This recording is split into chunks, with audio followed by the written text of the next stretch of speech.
Hey gals, welcome to Binge Free Bestie, the podcast where we ditch the diets, break free from binge eating, and build a safe and empowered relationship with our bodies. I'm your host, Nick Carberia, a registered therapist who totally gets it. Binge eating and body image struggles? Yep, I've been there, done that, and I've got the therapy bills to prove it. But here's the good news, bestie. I've recovered and I'm here to help you to do the same. This potty is all about real, evidence-based strategies from my therapy practice, plus down-to-earth, relatable girl talk with me and some of my amazing besties and other experts who have their own stories, tips, and tricks to share with you. So, whether you're tired of the diet cycle, ready to ditch the shame spiral, or just want to feel more confident in your own skin, then you've come to the right place. It's time to get real about food freedom, body acceptance, self-care, and building a life you truly love. Let's get into it, besties. Hey bestie, welcome back to the podcast. I am Nick, I'm your food freedom hype gal, and I'm a registered therapist. I love supporting women just like you to break up with diet culture, binge and emotional eating, and to finally feel confident and at peace around their body and around food. So if that sounds like you, you are in the right place.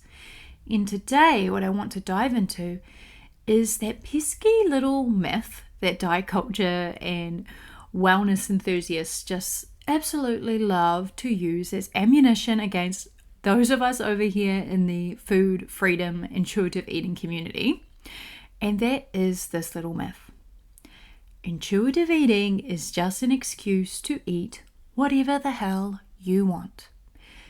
I'm sure you've heard that one before, and it might even have gone through your own head.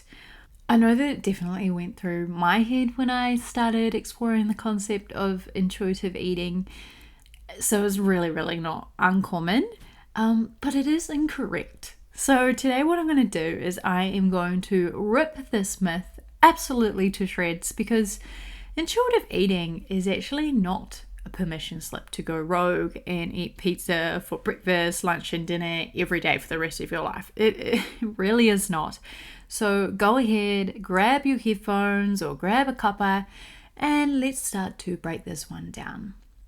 So I'm going to break this episode down into parts. So part one is going to be all about this myth and why the myth is so damaging. So coming back to that myth again, the myth that diet culture just loves to portray about intuitive eating is that it's a really slippery slope. So you'll hear things like, oh my gosh, you're letting yourself go. Intuitive eating? Oh, so you're just going to be binging on junk food all day, every day. And it's really not that. The reason why this myth or this way of looking at intuitive eating exists is really rooted in diet culture's fear of a loss of control.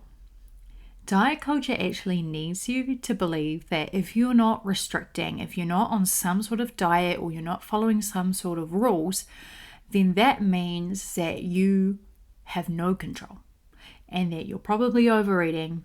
But the real truth is that this belief that you need to be following rules, that you need to have this some sort of restriction in order to maintain your weight and shape, in order to be happy, then that is actually exactly what is keeping you stuck in a binge restrict cycle. So that really black and white thinking that we see so often with diet culture, that is distorted and that is unhelpful. So intuitive eating actually isn't about abandoning health, and it isn't about abandoning your self-respect. Intuitive eating is all about healing your relationship with food and your body and being able to come to a place of trust and a place of respect instead of all of that guilt and fear that you have picked up from your years of dieting. So part two, the next thing that I want to touch on is why then does diet culture misrepresent intuitive eating? What is diet culture getting out of you believing that intuitive eating is just a free-for-all? Well, let's be real. We know that diet culture, it's a business. It's a money-making business. So diet culture is a $72 billion industry, and it has been built on making you feel like you are the problem and that you are broken. And Diet culture, it thrives on the fact that you are stuck. It thrives on the fact that you are in this cycle of shame and guilt. Because that's what keeps you coming back for more. That's what keeps you coming back for the next fix, the next 8-week shred, the next meal plan, the next promise that this time you'll finally be able to stick with that and you'll finally be good enough and then you'll finally be happy, right? Diet culture knows that. Diet culture knows that if you're constantly doubting your body, you're going to keep buying their products. Their products, diet culture, they are selling you the fat burners, skinny teas, weight loss program, cleansing shakes, a 30k bikini body guide. No.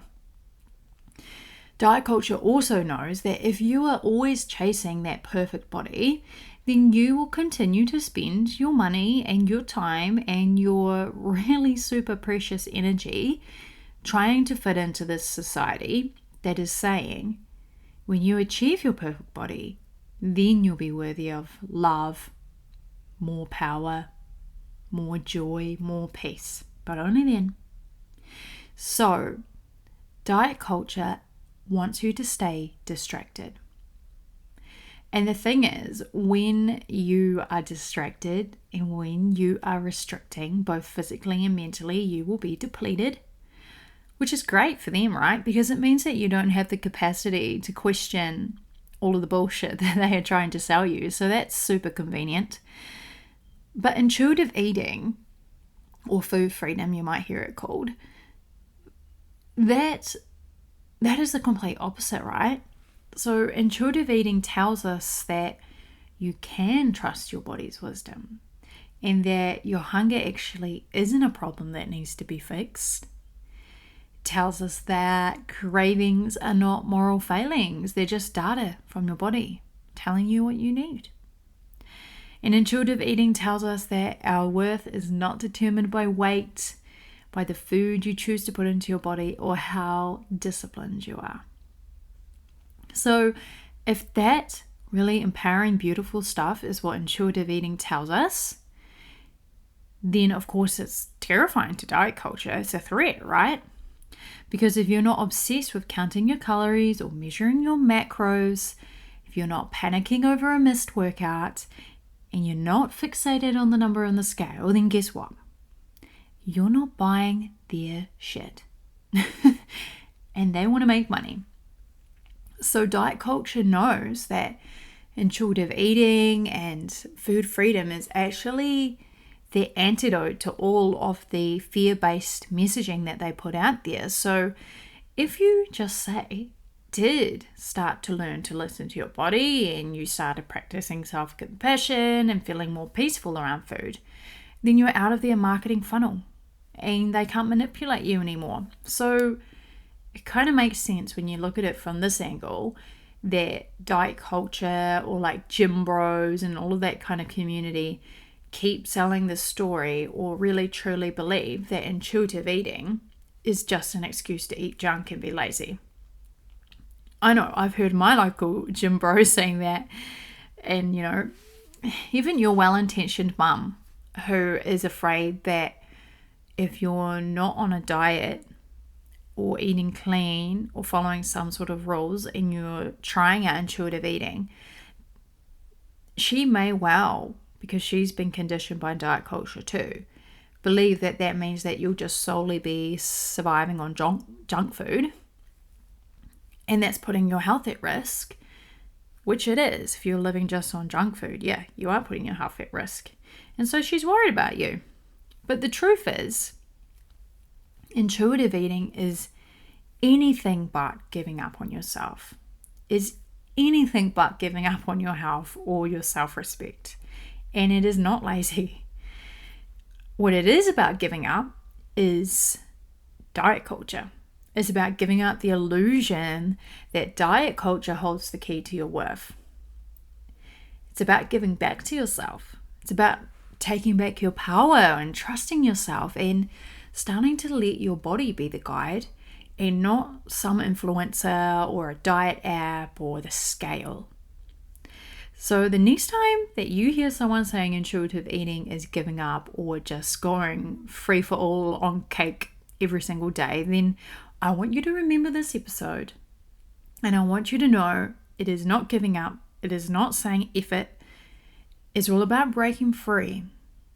It's all about reclaiming your body as yours and treating your body with the love and respect and the trust that it really deserves.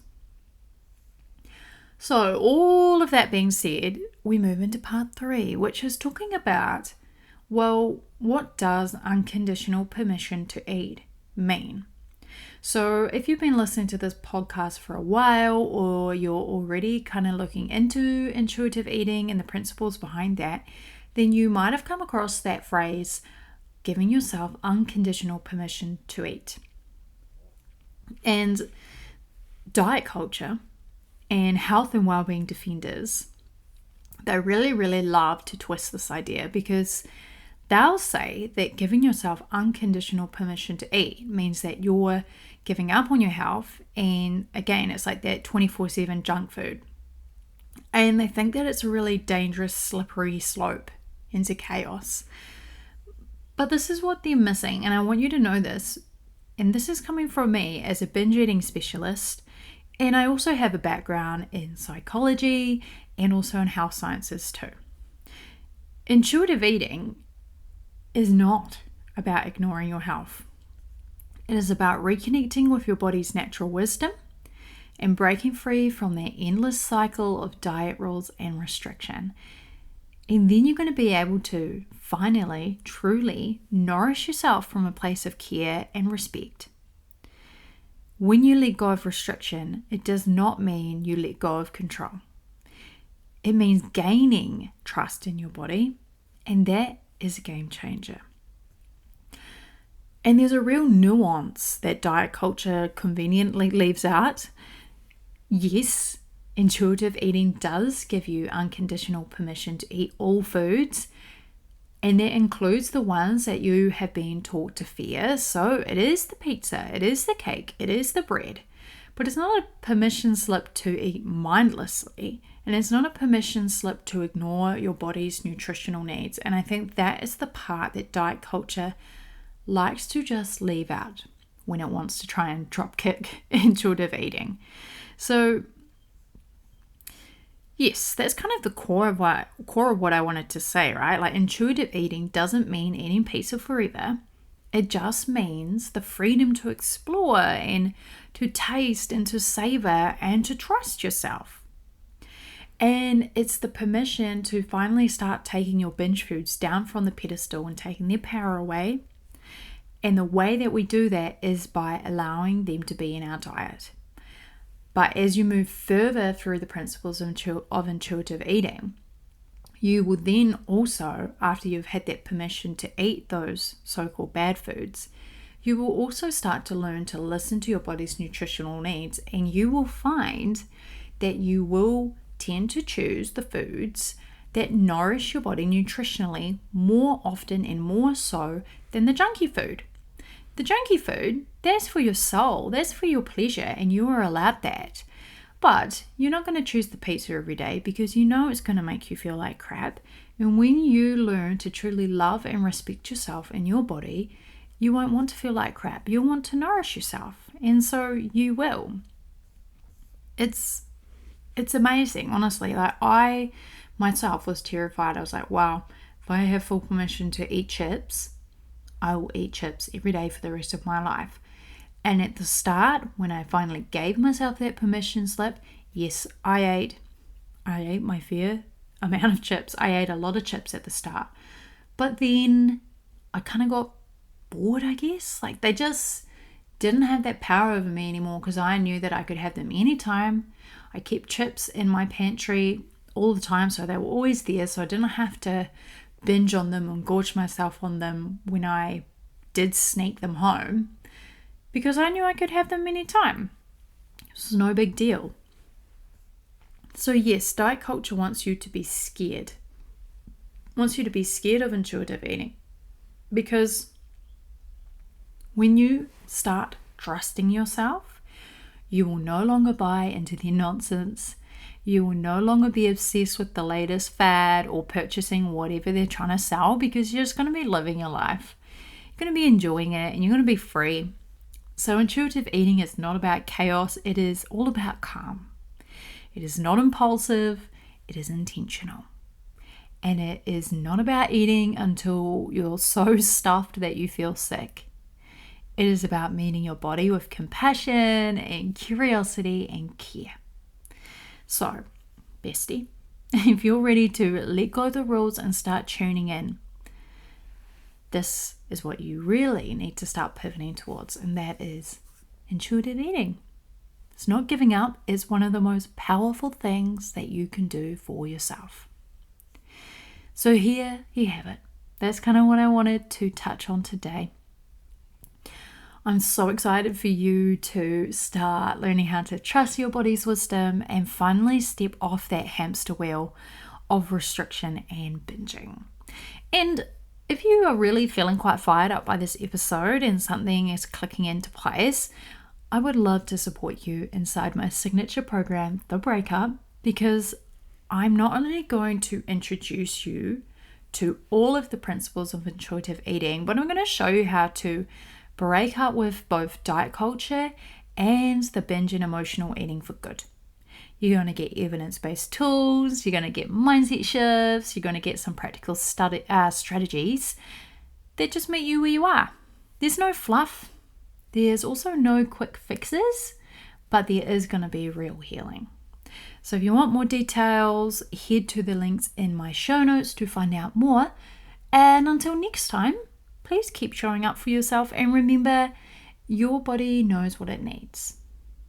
I hope you're taking care and I will catch you again next week. Ciao for now.